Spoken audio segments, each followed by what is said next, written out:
Part 3, Chapter 3, Angel is Discovered.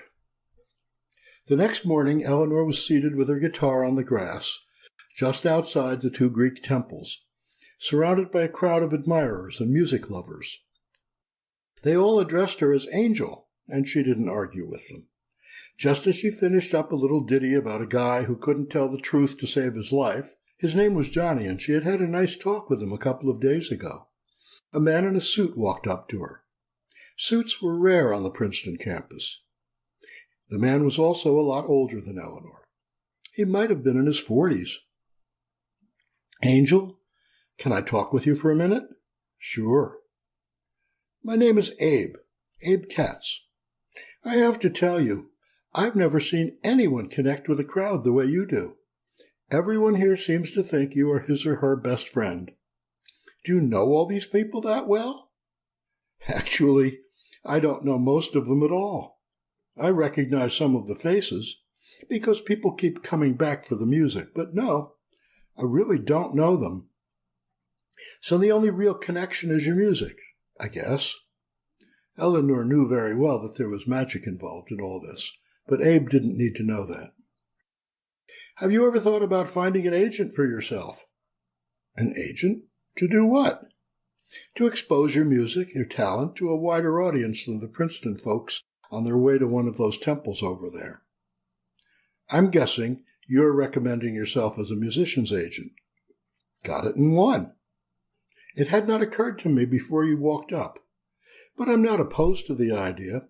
How do I know you're really an agent? Who are you representing right now?" "Probably no one you've ever heard of. Entertainers start small, and so do agents. I represent 5 artists who are all also singers, songwriters, and musicians. All 5 of them are playing at small clubs in New York City right now. You must have noticed that there are no venues for artists like you in New Jersey." "None at all?" "Okay, that's not really true. This time of year there's work in small clubs at the Jersey Shore. But I really think you have something special, and you could do very well in the New York club scene. There's something about your songs that seems to imply more than it says right out. Take, for example, the one you were singing about the guy who couldn't tell the truth. It nags at me, because I recognize myself in him. I don't lie all the time, of course, but when I do, it's about things about myself that I don't want to own up to, even to myself. I heard that song yesterday, and it's been haunting me." "Tell me more about your music. Do you play keyboard?" "I guess. I'm sure I could." Abe looked at her quizzically. "But you never have." "Abe, I can play any instrument I pick up. It's hard to explain, but I really can." "Why do you ask about keyboards?" "Because most young musicians are highly computer literate. They use complex software packages to produce whole albums on their laptops. And aside from the vocals, all the other parts are played on a keyboard that the computer makes sound like whatever you like: bass, drum, rhythm guitar, brass section, strings, you name it." "You've never used a computer to arrange music?" "No.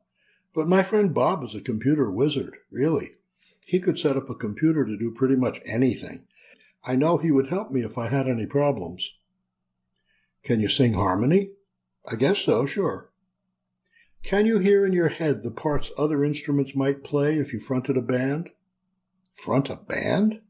Where would I get a band?" "That's not something for you to worry about.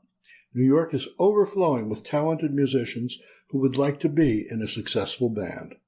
I know where to find them.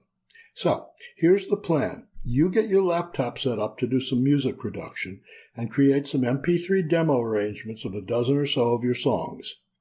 Put them on a flash drive, and I can carry them with me when I present you at venues. If your stuff is as good as I think it is, I can sell it in a heartbeat.